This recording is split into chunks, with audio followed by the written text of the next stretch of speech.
Assalamualaikum warahmatullahi wabarakatuh. Selamat malam. Sebelumnya perkenalkan kami dari kelompok 5. Saya Siti Umayyah. Saya Indi Sabila. Saya Elizabeth Fiona-Agnesia. Saya Indira Yulianti.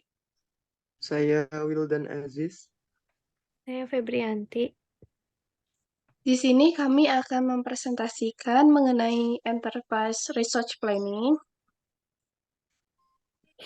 Baik, untuk itu sebelum masuk ke dalam pembahasan, materi yang akan kami sampaikan, yang pertama itu ada pengertian ERP, yang kedua ada aplikasi ERP, kemudian ada fitur-fitur aplikasi, serta kelebihan dan kekurangannya.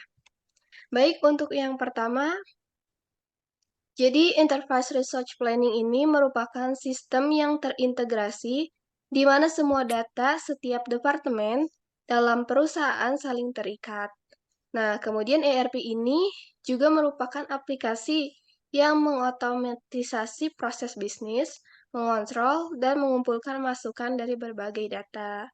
Nah, dengan adanya sistem ERP ini membuat sebuah perusahaan itu menjadi lebih efektif dan efisien dalam melakukan suatu pekerjaan. Di sini ada contoh aplikasi ERP. Yang pertama itu ada UDU atau Open ERP, yaitu aplikasi ERP atau Enterprise Resource Planning modern dan lengkap yang didistribusikan secara open source. UDU merupakan web aplikasi yang dibangun menggunakan bahasa pemrograman Python, XML, dan JavaScript, serta menggunakan PostgreSQL sebagai database manajemen sistemnya yang berbasis web, desktop, serta mobile. Untuk fitur dari aplikasi UDO ini, yang pertama ada sales, kedua service, ketiga accounting, yang keempat inventory, yang keenam manufacture, yang ketujuh website, yang kedelapan marketing, dan yang terakhir ada human research. Nah, kemudian untuk kelebihan dan kekurangan dari aplikasi UDU ini, nah untuk kelebihannya sendiri yang pertama itu dia open source, dan kemudian dia kustomisasi yang fleksibel, kemudian fungsinya multi bahasa dan multi mata uang, dan yang terakhir biayanya lebih terjangkau.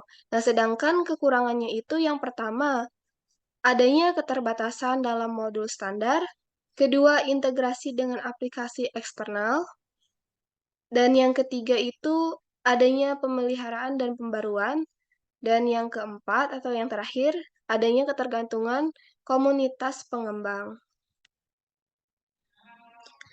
Kemudian selanjutnya ada contoh aplikasi dari ERP sendiri. Yang kedua itu ada ERP Next. ERP Next adalah sistem perangkat lunak ERP open source, bisa digunakan dengan berbagai sistem operasi yaitu Linux, Windows, macOS, Docker. ERP Next adalah aplikasi berbasis web yang menawarkan keuntungan untuk perusahaan kecil dan menengah yang ingin menggunakan sistem ERP tanpa memerlukan biaya yang tinggi. ERP Next menggunakan database MariaDB sebagai basis data default untuk menyimpan data bisnis dengan menggunakan bahasa pemrograman seperti Python, JavaScript, Framework.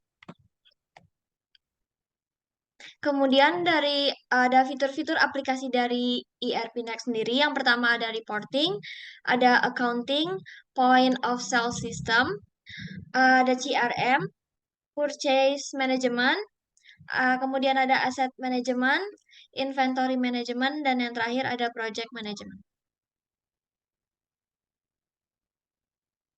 Lalu ada kelebihan dan kekurangan dari aplikasi ERP Next. Untuk kelebihan yang pertama open source, kedua kustomisasi yang fleksibel, ketiga modular dan scalable, keempat biaya terjangkau. Dan untuk kekurangannya yang pertama keterbatasan dalam modul standar, integrasi dengan aplikasi eksternal, tingkat keterampilan dan pengetahuan teknis, dan yang terakhir pemeliharaan dan pembaruan.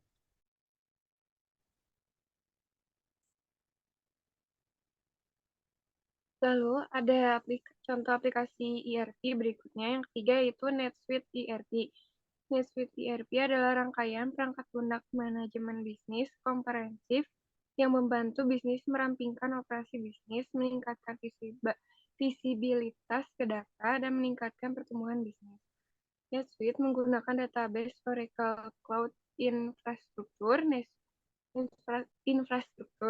NetSuite ERP menggunakan bahasa pemrograman SuiteScript, Workflows, SuiteTalk, dan SuiteArc. Pengguna dapat mengakses NetSuite melalui berbagai peramban web populer seperti Google Chrome, Mozilla Firefox, Apple Safari, dan lainnya. Lalu ada fitur aplikasi NetSuite ERP. Yang pertama ada Activities, Billing, Customer, Vendor, Payroll, dan HR, Financial, Reports, and Analytics. Selanjutnya ada kelebihan dan kekurangan aplikasi dari NetSuite ERP. Yang pertama, kelebihannya yaitu personalisasi dalam waktu singkat, menyederhanakan manajemen retail, otomatisasi tugas rutin, serta pengisian ulang stok otomatis. Untuk kekurangannya sendiri yaitu ketergantungan pada kemampuan teknis, dokumentasi yang terbatas, dukungan komersial yang terbatas, serta komunitas pengembang yang lebih kecil. Contoh aplikasi ERP yang berikutnya yaitu ada Workwise ERP. Workwise ERP adalah solusi dari ERP berbasis cloud dari Workwise. Software yang satu ini memiliki fungsi mendukung produktivitas perusahaan manufaktur dalam kegiatan menjalankan sistem operasional dan produksi harian lebih efektif dan efisien. Workwise ERP menggunakan Microsoft SQL Server sebagai basis data dan menggunakan bahasa pemrograman seperti SQL, JavaScript, Net, atau C. Fitur aplikasi pada Workwise ERP yang pertama ada Overviews, Projects, Members, Message, Clients, Finance, File Manager, dan Settings. Kelebihan dan kekurangan aplikasi. Kelebihannya yang pertama sistem terintegrasi, kemudian implementasi yang cepat, kustomisasi yang mendalam, serta skalabilitas. Kemudian kekurangannya yaitu biaya implementasi tinggi, ketergantungan pada paket lisensi, ketergantungan pada koneksi internet, tidak sesuai untuk semua industri. Sekian, terima kasih. Baik, mungkin sekian yang bisa kami sampaikan. Mohon maaf apabila terdapat kekurangan. Terima kasih. Billahi taufiq wal hidayah. Wassalamualaikum warahmatullahi wabarakatuh.